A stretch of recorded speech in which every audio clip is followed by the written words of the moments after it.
Hello, folks, and welcome to the Historical Fencing Guild's live stream episode number 25. We've been locked down this long. You guys don't need that creepy painting peeking at you. Well, folks, it has been a just slammer of a week. We're going to get rolling, and great to see you on. Don't be afraid to hit the like button. As always, the Historical Fencing Guild is brought to you by yours truly, the lovely patrons who make this possible, like the beautiful Cindy Kep, the amazing Steve Augusto, and a few previous patrons, including Ren Contessa, who is missed. 1 second.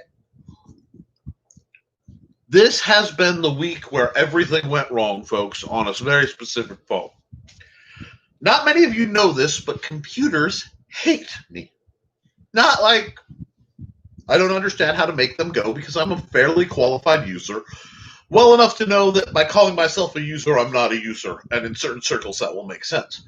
But, guys, I found out the simple sword, my baby, 15 years of intense work, got data corrupted. Why? Because computers hate me. So, I had to go in and re-edit the entire thing. It was a nightmare. I spent several days poring over it, and then, of course, it kept resetting. So, I knock on... do I even have it? No. Knock on wood. We got it fixed. What does that mean? That means the edition you buy, if you download it now or you buy the hard copy, obviously, will be slightly different than the original. The original apparently had some typos in it that didn't show up. It was a whole shebang. These things happen. That, I guess, is going to be a collector's item, because I really believe 20 years from now, people will still be looking at the simple sword for the fastest, easiest, simplest way to learn how to sword fight, and how it leads into the other volumes, which I have been working on, but were all put on hold while I repaired my existing project. So, we've got a lot to talk about this week. And a little slightly more structured, at least in my head, than last week's silliness, which thank you guys for enduring. The beverage of today is Barks Root Beer. I'm not messing around, big bottle. I'm just per cup, so I don't look like some kind of sugar-ridden alky knocking back booze. But I've had some really neat questions, and I want to answer a few of them and lead up to a couple others. One of them was, I actually had somebody ask how to use chopsticks, because they figured I'd know. And I, talked it over with them. And they're like, how do you use chopsticks in combat? And years ago, I read one of the Bushido guides. I can't remember what the name of the manual was. It was many, many, many years ago. And they had defensive training for when you're ambushed whilst eating. And I remember finding that interesting. So I'm not a live stream, an actual video where I talk about chopsticks. First, how to make them go, and then basically them applied as tools of improvised destruction. It's really, this is not as hard to learn as people think, and it's doable. And I will be teaching that as a request video from an old friend. So I will be doing that. Another thing that came up, one of my friends wants to learn swordsmanship, and bless her heart, were we not under the terrors of the danger virus, I would be outright, I would be like, let's meet up. Let's do this. I don't care. She's a couple states away. We would have found a way. And part of it was just saying, I don't think I can compete with the strength of a man. And it just,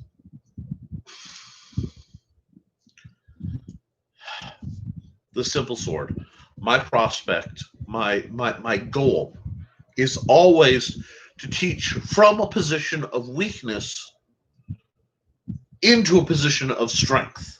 And if you can't get it through physical strength, through superior tactics, if you can't get it through superior tactics, through better technique, always train like your enemy is more powerful than you, so that if your enemy is actually not, if you use these techniques, you're going to overpower them handily and comfortably.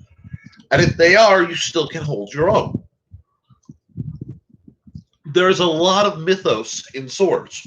And one of the big mistakes, and that people don't want to admit, because I'm a sword guy. I guess I have to admit I'm a bit of a knife guy. I can make guns go. But I also understand that in a fair point to point, the taller, stronger person is going to have some advantages. The person with the better cardio is going to have some different set of advantages, and these two set may be in the same person. It's just a matter of fact. They say God created man, Colonel Colt made them equal. And there's a lot of truth to that tactically. But there's also a lot you could do to overcome if you can. There's a balance, and it all has to start mental. I don't care about your physicality as a start point. We can't even address that till we start the mental point. And a lot of people come to me they have endured trauma. And believe it or not, that can damage your mind. It can damage your confidence. It can damage the accuracy and efficiency. Sorry, my speech impediment's getting a hold of me. Of your I took my brace off a while. Of your critical thinking. So you have to really look at there we go. What your mindset is. And a lot of people have been they equate weakness and victimhood as the same thing. And they're not. It is possible to be weak, but not a victim. It's possible to be damaged, assaulted. It's possible to endure horrific things and not become a victim. The first thing you have to do is you got to decide. And this is one of those things that happens in life. And it's hard. It is hard because the idea of just breaking. And sometimes you do. And then you get over it a bit. Okay? But the idea is that you have to decide you're going to survive it. And if you can do that, there's a core of defiance that rises up inside of an individual. And there is something truly unique and terrible and impressive, and it is something to behold when someone's mental state cannot be swayed by their physical state. That means I have an opinion, or I have a belief, because an opinion this is something I've thought about. I've considered heart, soul, mind, body, all this. We agree. This is it. This is right. And there are people in the world who, as soon as they realize you have something, will beat you. An iron spine. They detest somebody who can look at them and go, no. And work that first, okay? Now, I'm going to come to you in all honesty. I have some kind of illness going on. I have a condition that I'm working around. Some I know about, some we're trying to figure out. I am not who I was. Certainly not physically 20 years ago, but I'm also not who I was mentally 20 years ago. And John Miner piped in, size doesn't matter if you can outthink your opponent or opponent's abs. So fraggingly, and thank you guys for hitting the like button. That helps the YouTube algorithm get this going where it needs to go. But a lot of what needs to be done, especially for somebody who's a female biologically. Now, I understand the gender roles and norms, but I'm talking from a mechanical standpoint. That's not a judgment or anything else, because I've had some people say different things about all that, and I'm like, no, if you have a biological female body, most of the time it has different traits. We've talked about this before. Your center of gravity is different. Your leg strength is different. The ligaments in your hands and wrists are different. That's why make two fists. I'm sorry, I'm having trouble making a fist with this hand today. Okay. These are my fists. I have the female fist on my right hand. I have a male fist on the left hand. 5% of males and 5% of females biologically have the opposite fist. If you watch me fight over time, the people who pay a lot of attention will notice my right hand always works more like a rapier. My left hand works more like a saber. When I'm doing Chinese arts, this is the Jin, this is the Dao. Why is that? Because the force lines up radically different. So I'm going to take my knife. That is me grabbing this knife right-handed. Look at the alignment, okay? Using just a tight box. Do you see the radical difference in the way the grip is? And I'm keeping very distant because this is quite sharp. You have to know your body. So we'll get the trainer back out. This, even if I lock it, is going to be at that 45-degree kind of, it's not a 90-degree line. It's that narrow 45. It's a very fluid kind of knife grip.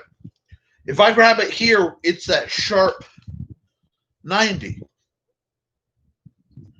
I've learned that this is going to move different. Now, I can adjust my grip, but it's not as comfortable, simply because the tendons are different in both my hands. John, I usually teach hand-to-hand or knife or sword knife. I am usually bigger than those who I teach to overcome the fear of size. Okay, sorry, I had to parse that out. Guys, I had a rough run, and I had a rough run at work today, so things are a little... What John's saying is, having someone like John around is really, really handy, because John is like 6'3", 6'4". Having someone who is large and intimidating, because basically he is, when he's not being like a big teddy bear, it's one of those things. Having that helps you get over size intimidation. But I will warn you, it does come with certain social side effects. Because when I was trained, and I spent time with the SCA in the glory days of the Republic, when I was a skinny, long-haired leaping gnome, many of my opponents were built like John. Many people I cross-trained with, because shockingly, my opinion was, if the fencers... Okay. I got two bucklers here, whatever. The fencers caught Buckler at that time straight out. Okay? Cross the fence. This is how you make it go. It's sort of like the old point defense on the first Macross. Battle the Robotech, the first Robotech. I'm sorry, Macross. I'm old. They only had point lasers, so they had to move the little dot to block around. And it was very like this. Now, I looked over, and this isn't a good example, but this is as close as I have handy. And my buddy Jesse was fighting with a center boss shield, a big shield, but it was worked like a thing, and he wasn't holding it out. He had it angled and parked. So between bouts, it was funny because they had rows. You had fencers over here and one little booth, and like 3 or 4 heavies. It was at the VFW Hall in Ground Point, Indiana, Lake Station, Indiana. And I looked at it, and I looked at what the fencers were doing, and at the time, the fencers were doing this. There we go. I'm going to paint the picture for you, so to speak. Now, let me see what I have that won't knock everything down. But, okay. Fencers. Okay, they were very soon. The heavies, though, using similar length swords, were fighting them radically different. I mean, granted, it was rattan, so it was more clubs and swords. You see it, boom. This is like SCA heavy fighter bread and butter. I'm keeping my elbow tucked. You can't really see it because this is too small a shield for how I really want to fight. But they were doing very different things with their shields. So being me, I walked over, went tap, tap, tap. Hey, Jess, what? How big go? And, there's laughter because, there's inside jokery there. But I talked to the heavies, and you have to understand, the heavy shield work does not get, in my opinion, the respect it should in American culture. Because people see the shield as cheating. They see it as it's cowardly. They're hiding behind their shield. You know why they hide behind their shield? Because that's a good thing to hide behind. It is a portable wall. If you think of the bad guy as an animal for a moment, there is an animal attacking. Say, there's a tiger loose or a mountain lion. Well, that happens. We're in America. There's a mountain lion. Do you want to be face to face with the mountain lion? It's a knife. Whoa. The top of every outdoor magazine from the 80s, the guy's painted, he's got one hand holding off the knife, he's boing to try. And yes, John, you get there. Or do you want a wall that you can choose how you engage this critter around? Now, John says shield is an offensive weapon and proper. Abso-fraggin-lutely. And my greatest argument for the way that the society teaches shield work historically and buckler work is, if I got this guy, this is my little cold steel guy. I am debating getting the bigger one, but it's not that much bigger. I don't think it's worth $50. But if I have this, one, you'll notice I have this habit of just locking that. Why? Well, when Captain America swings his mighty shield, so to speak, I've got this punching edge. This is just one heck of a knuckle duster. I mean, I could do this and just be like, donk. But if I put it, this is now not that much less effective than a lot of edged weapons, especially in armored combat, because it's just tank, tank, tank, tank. Yes, I just shanked with a shield. I've played too many thief clerics for too long. Yeah, a 28-inch round is a beautiful size. They made, the company that put this out for Cold Steel made a 19-inch version. And in diameter. I am tempted, but it's just for $50. It's a little high. I could get this for $20. And for my your buckler for fence. Yeah, I know your weapon set. You showed me the newish stuff, but my point being, this should not be taught passively, but it can be. The neat thing about a shield is an incredibly adaptive sidearm. Why is my camera so high this week? What I mean is, what you put as a secondary, even a shield, can be fought very offensively. Let me put it this way: it can be fought offensively as a weapon. Now it's harder to do safely, so that's why I didn't really recommend it in my book. It can be fought, defensively, but let's put it this way: it can be fought aggressively, where I'm engaging those blocks early. I'm still defending it, but instead of defending close, I'm incorporating it into my attack. Many early fencing videos, because the sword manuals, because the swords had very rudimentary guards, so they only.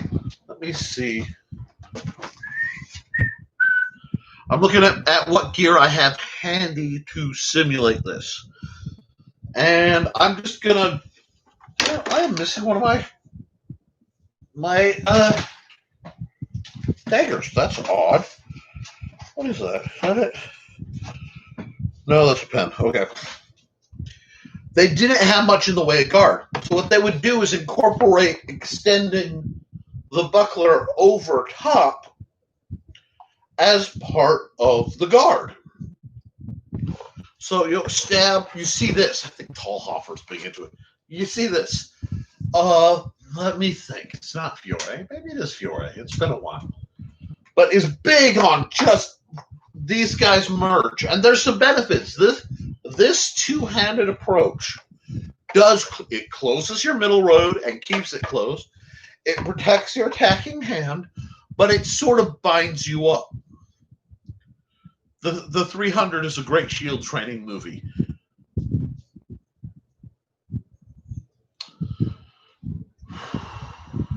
It shows what can be done. The opening scenes with the Roman centurions versus the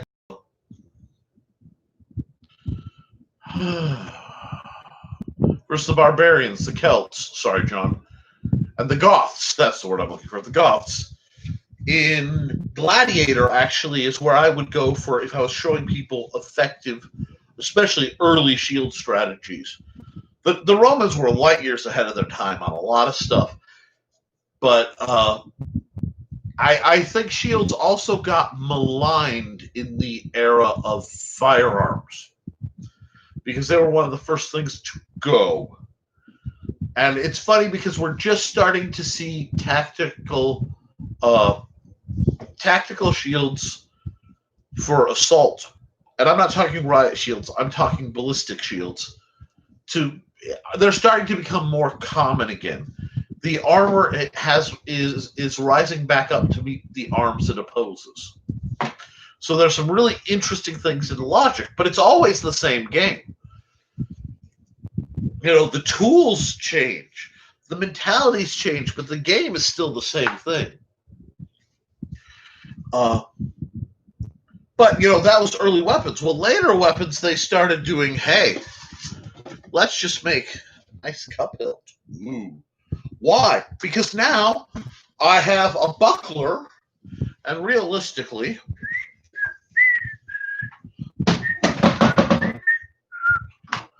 these two are not that dissimilar in diameter, okay? They're only a little bit off.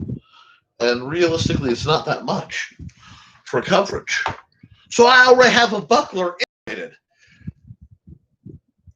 A cup hilt rapier is essentially a Targe from Hades. I mean, it's got all the attitude. But that mentality is still there. Remember the fencing buckler? Remember the pop, pop, pop? What's this look like? Is it the same function? Yeah. And then weapons evolved again. Well, they evolved. They went back and forth on what people liked, and some people really liked the sail hilts. I really am missing some of my trainers. So I'm gonna grab this. Bye. Okay, something like this. Good hand protection there, but not. So practicality starts kicking in, and that slipped. And then we have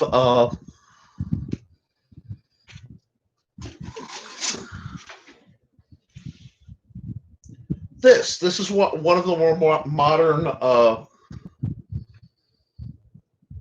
combat sabers, and this is very late period of the fencing period, early 1900s. I'm rather fond. I have two of these, and you'll see the guard evolved to really protect the hand. We are really fond of the guard protecting the hand. And, sorry.